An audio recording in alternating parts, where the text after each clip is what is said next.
Top of the morning, Dan and Amy, when they're not running interference for the left, yapping terriers in the D.C. press corps like Chuck Todd are making stuff up. Listen to this foray on Meet the Press over the weekend, referencing something Barr said, Attorney General Barr said, in his conversation with Catherine Herridge that we played last week about the decision to drop charges against General Flynn. You brought up Bill Barr. Peggy Noonan, I want you to listen to this Bill Barr answer to a question about what will history say about this. Wait till you hear this answer. Take a listen. When history looks back on this decision, how do you think it will be written? Well, history's written by the winner, so it largely depends on who's writing the history. I was struck, Peggy, by the cynicism of the answer. It's a correct answer, but he's the Attorney General. He didn't make the case that he was upholding the rule of law. He was almost admitting that, yeah, this is a political job. Actually, he did. When history looks back on this decision, how do you think it will be written? Well, history's written by the winner, so it largely depends on who's writing the history. But I think a fair history would say it was a good decision because it upheld the rule of law. It upheld the standards of the Department of Justice, and it undid what was an injustice. So in point of fact, Attorney General Barr provided the very answer that Chuck Todd said he didn't provide, because Chuck Todd is a political hack masquerading as a moderator, as so many of these political hacks masquerading as moderators are. They're operatives. They're not journalists. They're not moderators. No. They're not particularly bright. They don't have particularly good discussions. It is for a singular purpose: to drive a market position, to advance a narrative at all costs. Right, even something so obviously wrong, and then you get the "we regret the error" in response after they're caught red-handed. But how stupid does he think that we are, that we're not going to see the whole interview, that we hadn't already watched the entire interview? And you cut out parts that you choose that don't fit your narrative? What is he? Is he that is it malicious or is it sloppy? Is it malicious? A little bit of both, I think. Or incompetence? It doesn't really matter, does it? Either way, you're not doing your job. Either way, you're nothing along the lines of what you represent, some fourth estate guarantor of a small d democratic republic. For more on this, a gentleman who has had some experience with the D.C. press corps, too. I'm sure he has enjoyed it as much as Attorney General Barr has. He is former acting Attorney General Matthew Whitaker, Chief of Staff to the Attorney General of the United States as well, also former U.S. Attorney. And he's the author of the soon-to-be-released book, Above the Law, the inside story of how the Justice Department tried to subvert President Trump. Yeah, I think we're getting a real feel for it. Matthew Whitaker, thanks for joining us. Yeah. Good morning. Yeah, I think you're onto something. Yeah, and it's the book is obviously I've been working on it since I left the DOJ and over a year ago now, but it is really, I think, shocking to a lot of people. I also think that Americans, everyone I talk to always says, when is somebody going to be held accountable? Mm-hmm. And I think that time is soon to come. This Flynn move by the Attorney General is the next step. I thought, I watched that Chuck Todd Meet the Press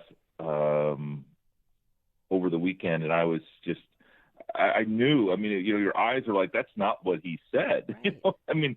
That is, the Attorney General was explaining how this was upholding the rule of law, and Chuck, again, the left and the media that is complicit with them always helps support their message and kind of tries to tell the American people what is actually not true, and they try to convince us that it is true. It's disgusting, but it's par for the course. Well, here's the thing about Chuck Todd, because President Obama said he was concerned about the rule of law being upheld in that telephone call that was leaked. Yeah. He's concerned about the rule of the law being upheld, so President Obama must be standing for the rule of law. So that necessarily means Attorney General Barr can't, and that's the level of analysis that's done inside the Beltway. It is, and remember, I mean, the left is so good about synchronizing messages, and as soon as Obama speaks, and like you said, they leaked, his talking points, why he's having a conference call talking about that subject, God only knows, but guess what? Everybody's singing from the same hymnal on the left then. When you look back at your time as acting AG, what experiences stand out and maybe in particular with respect to this whole Russian collusion matter? How central was that to your attention during your time? Well, obviously, I was dropped into a firestorm. I had been, because Attorney General Sessions was recused as his chief of staff, I was also recused up until I became acting Attorney General, and suddenly I was in charge of the investigation and under intense scrutiny, not only about things I had previously said, thankfully not on your show, but on CNN and elsewhere. And again, we fought through all of that, and I knew as soon as I was engaged with the Mueller investigation that there was no evidence of this connection between the Russian government and the Trump campaign. And my heart sank, quite frankly, because it had been, torn our country apart. It had been a very, it had been used as a cudgel to bash the president over the head for 2 years, and they turned up no evidence. Well, how did you feel then about? Oh yeah, go on. No, I mean, all I was going to say is that they knew it in 2016. Now that we've seen the transcripts from these interviews of all the people that were there. But in the Michael Flynn case in particular, I mean, he did lie to the Mike Pence or the Vice President Pence, and didn't lie really to the FBI. I mean, that's up for determination. But are you pleased that the charges were dropped against him from the Department of Justice? Well, is it a long time coming? Should have happened earlier. Yeah.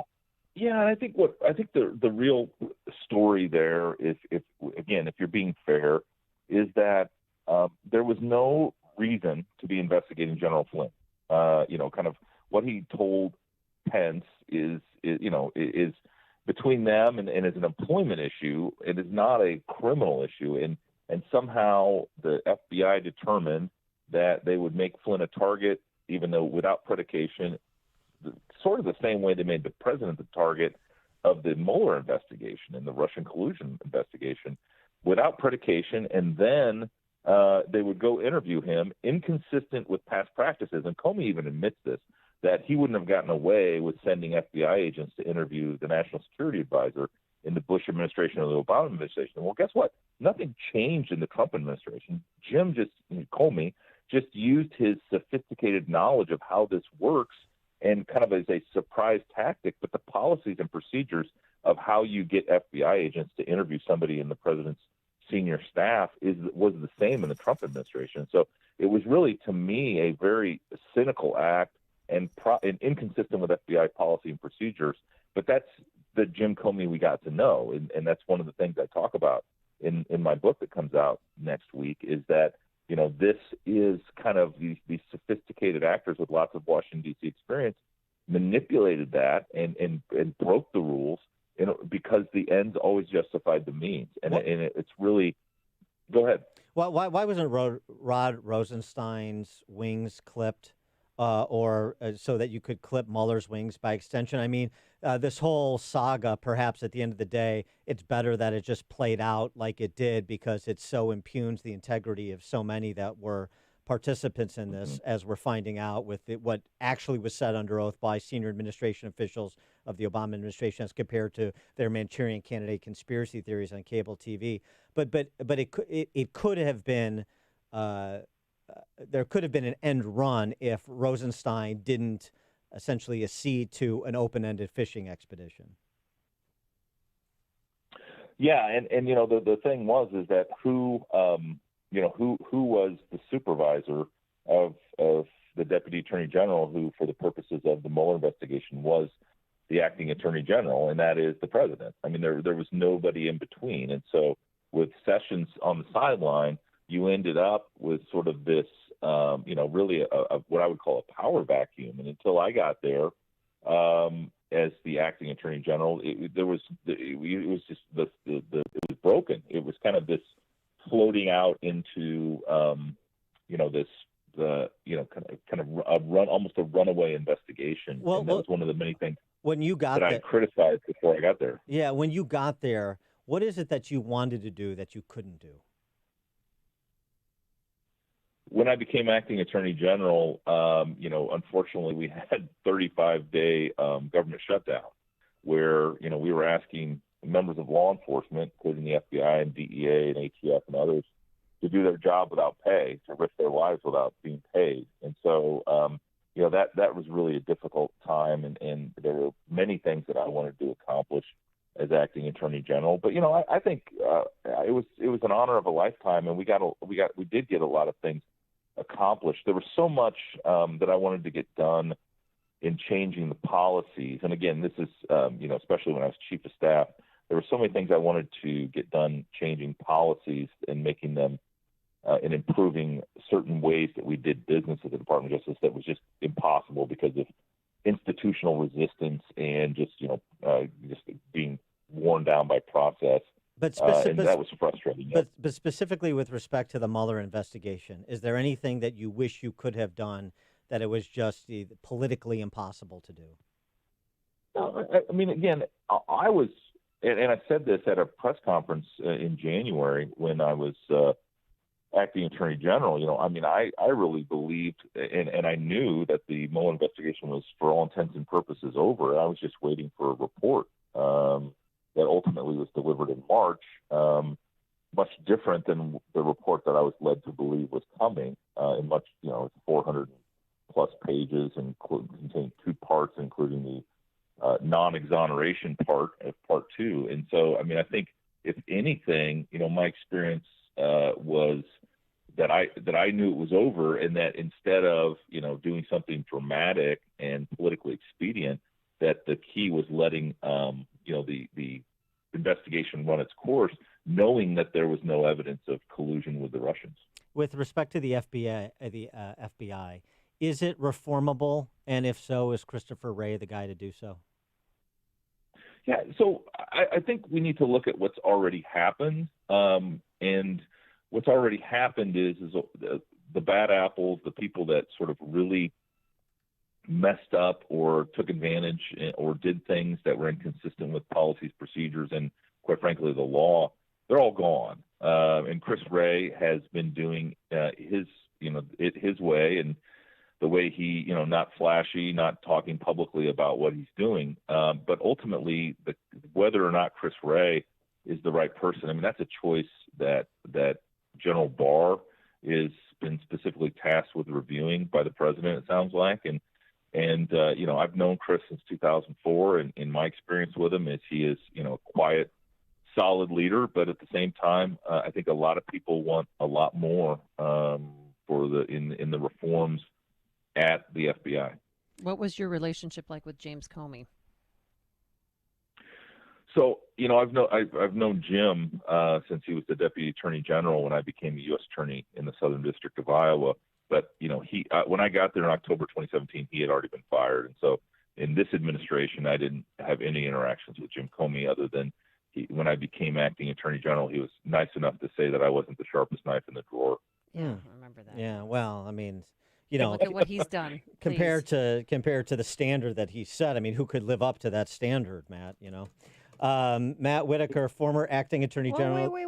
We got to talk about Iowa Hawkeye football. No, we Matt don't. And I went to college together. No, we don't. Well, they're starting June 1st. They're starting practice Football again. is over. There's no more football in America anymore. In Iowa, it's gone. America needs football now more than ever. All right. Rest in peace, Hayden Fry, and go Hawkeyes and all that business. Thank you, Dan. Okay. All right. Matthew Whitaker, former acting attorney general of the United States, former chief of staff to the attorney general of the United States, Jeff Sessions, author of the book that will be released next week, Above the Law, the inside story of how the Justice Department tried to subvert President Trump. Matt, thanks for joining us, and good luck with the book. Appreciate it. Yeah, let's do this again. Talk to you soon. Take care. Right. Bye, Matt. Go Hawkeyes. And he joined us on our turnkey.pro answer line. You've made the switch, and it feels so good.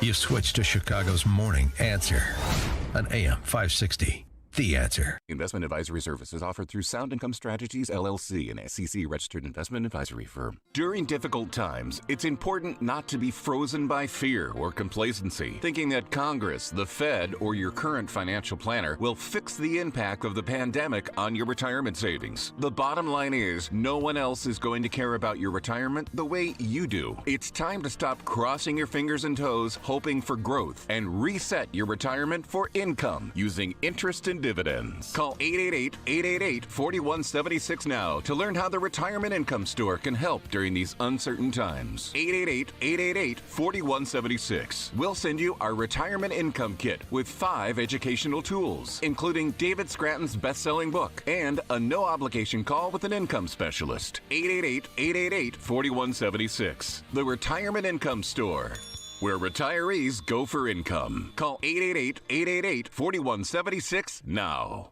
Hey, if you're looking to purchase a new home or refinance your existing home, then you need to call Team Hochberg, your